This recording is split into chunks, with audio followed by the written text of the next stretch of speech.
A water butt is the most photographed kit in British gardens. Across Water Butts UK forums, gardeners rate their barrels out of 10. Rate My Butt is a national institution, but behind the joke, most water butt setups fail at the same two fences: too small and no push. Today the masterclass: how to go from one lonely barrel to a plumbed system that feeds a drip line. This is the last stop of Series 3. Let's make it count. Let's make it count. Fence 1. Too small. Here is the pattern the forums repeat every summer. A gardener posts their butt collection in spring, proud as punch. By July they are back with an update. One grower posted a brand new barrel with a confession attached. All three of his existing butts were bone dry. He was fitting number 4, in the very month the garden drinks hardest, and it goes further up the scale. In the thread about the 814-pound water bill, a gardener offered their own sums: 6 butts, more than 1,000 liters of storage, and it still was not enough to carry their garden through one summer. So why does everybody undersize? 2 reasons. First, we buy butts in winter and spring, when they stand full and smug. A full butt in March tells you nothing. It has been raining. Of course it is full. Second, demand and supply run in opposite directions. The weeks your garden drinks hardest are exactly the weeks the sky delivers least. That is not bad luck. That is a British summer working as designed. So the first rule of the masterclass is blunt. Whatever storage you are planning, plan more.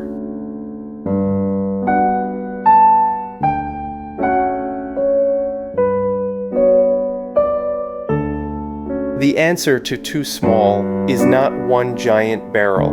It is a fleet. Start by walking your property and counting down pipes. Every roof you own sheds rain somewhere. The house, front and back. The shed. The garage. The greenhouse gutter. Each downpipe is an asset. Fit a diverter, and it fills a barrel for nothing. Series 1 gave us the sums. 1 millimeter of rain on 1 square meter of roof is 1 liter in the store. Now the clever part. Do not run 4 butts as 4 separate puddles. Link them. Connect the butts near the base, and the physics does the plumbing for you. Water seeks its own level, so the whole family fills together and empties together like one wide tank. 3 rules make a fleet behave. Link near the base, never at the top, or the far butts never give up their water. Stand every butt at the same height, or the lowest one does all the work, and let the overflow leave from the last butt in the line, pointed somewhere useful, never at your foundations. If you have the space and the site allows it. Last week's IBC does the same job in 1 cage, 1,000 liters in one go. But in a small garden, a linked fleet hides along a fence line far more politely. Fence 2. No push. Series 2 held the full inquest, so here is the verdict in one line. A butt on a stand pushes about 1/10 of a bar, and standard drip kit wants 10 to 20 times more. A full butt with no push is an ornament with a lid, but you do get some pressure for free, and it is called height. Every meter you lift that butt adds another 1/10 of a bar at the tap. A butt on the ground fills a can slowly and runs nothing. A butt at a meter fills a can briskly and will just about feed the gentlest gravity kit. Before you lift anything though, respect the weight. 1 liter of water weighs 1 kilogram. A 200-liter butt full is 200 kilograms. That is 3 grown adults standing on your little stand all day in all weathers. And a full IBC weighs a ton. Your stand is not a suggestion. Build it from solid blocks or heavy timber, dead level, on firm ground, and build it before you fill, not after. Height is free pressure, but only if the thing holding it up was built like it means it.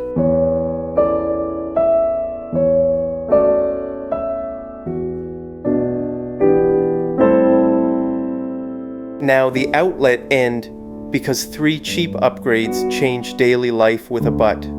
First, the tap itself. Standard butt taps are narrow inside. The water squeezes through a throat about the width of a pencil, which is why filling a can can feel like waiting for a kettle. A full bore valve opens the whole width of the pipe. No throat, no squeeze.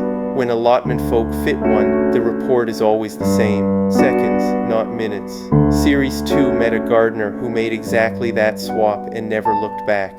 Second, the overflow. When the fleet stands full and the rain keeps coming, the spare water has to go somewhere. Do not let it dump beside your wall. Run the overflow from the last butt to something that says thank you. A fruit bed, a pond, a soak away. Full is not the end of useful. Third, leave room for the can. Set the tap height so a full-sized watering can sits under it without a wrestle. It sounds like nothing. It is the difference between a system you use every morning and one you quietly resent.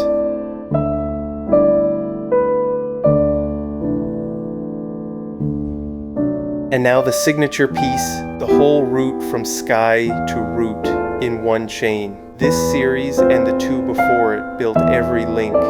Today we just connect them. It starts at the roof. Gutters on every slope you own. Diverters into every downpipe. Series 1 built that link.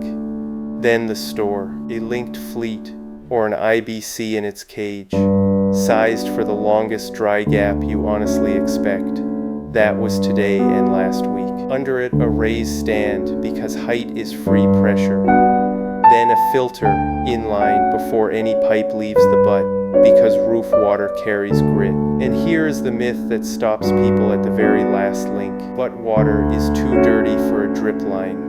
No. Roof grit is exactly what the inline filter is for, and gravity drip kits ship with one in the box. Fit it, rinse it now and then, and the drippers stay clear. Last link. A gravity-fed drip kit for a short flat run of pots or a single bed. Or, if you want proper pressure and a longer line, the 12-volt pump and leisure battery from last week's off-grid 3. Either way, a plain dial timer runs the mornings. That is the chain. Free water all the way to the root, and not a water company in sight. Pin this one to the shed door. One honest word about kit, because the chain we just built is only half of my own setup. The butt chain is free, and a hosepipe band cannot touch it, but it is slow and it is manual at the tap end. So at home I run two chains, side by side. The butt chain feeds the acid lovers and the allotment. The mains chain is the Johgee 4 zone on the outdoor tap. Lawn, pots, and greenhouse drip on their own schedules. Rain delay watching the forecast while I am on shift. I run both and neither one is embarrassed by the other. And if your whole growing life already runs on butts and a watering can, you have graduated. Save the money for seeds.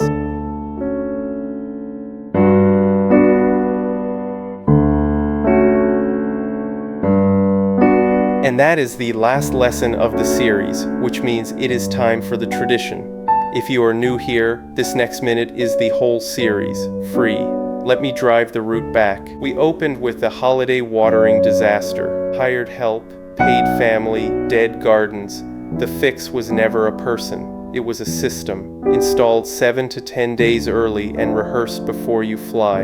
Then the law. A hosepipe ban stops the hose, but drip irrigation is often exempt. Allotment veg often gets a pass, and nobody in Britain has ever actually been fined. Check your own water company all the same. Then the money. We decoded the water bill, learned to catch leaks with the meter, and sat with the 814-pound lesson. 104 cubic meters, 10 minutes at a time. Then the lawns. A mature lawn going brown is resting, and walks back green within 2 to 4 weeks of rain. New turf plays by the opposite rules. Never let it dry, and some lawns cannot be watered back to life, because the problem is buried under the turf. Then the covered world. A greenhouse is a desert where it never rains. 27 degrees is its warning line, and damping down is the lost art that cools it. Baskets drink daily. A dried out pot wants a rescue soak, not a sprinkle. Balconies put safety before water every time, and the calendar runs it all. 4 seasons, 4 different schedules, plus the off-grid 3 for the plot with nothing. Belfast rain has kept my own tanks in credit all year, so I say this with a full store. 20 episodes, and the series ends where it began, with somebody going on holiday. Except this time, the garden waters itself.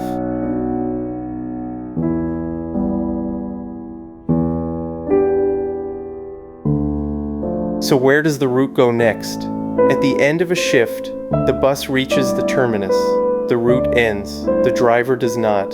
You sign on again, and a new route board goes up. Same driver, new route. Series 4 is called Smart Garden Tech. 20 episodes on the clever stuff. Timers that talk to your phone. Sensors that read your soil. Weather that decides your watering, and whether any of it is worth your money. We open with a mystery that drives British gardeners spare. You stand in the garden, your phone shows full Wi-Fi bars, and the smart timer on the tap, 3 steps away, swears there is no connection. Why can a phone connect where a timer cannot? The answer explains half the 1-star reviews in the country, and it is episode 1, Why Smart Timers Fail in British Gardens.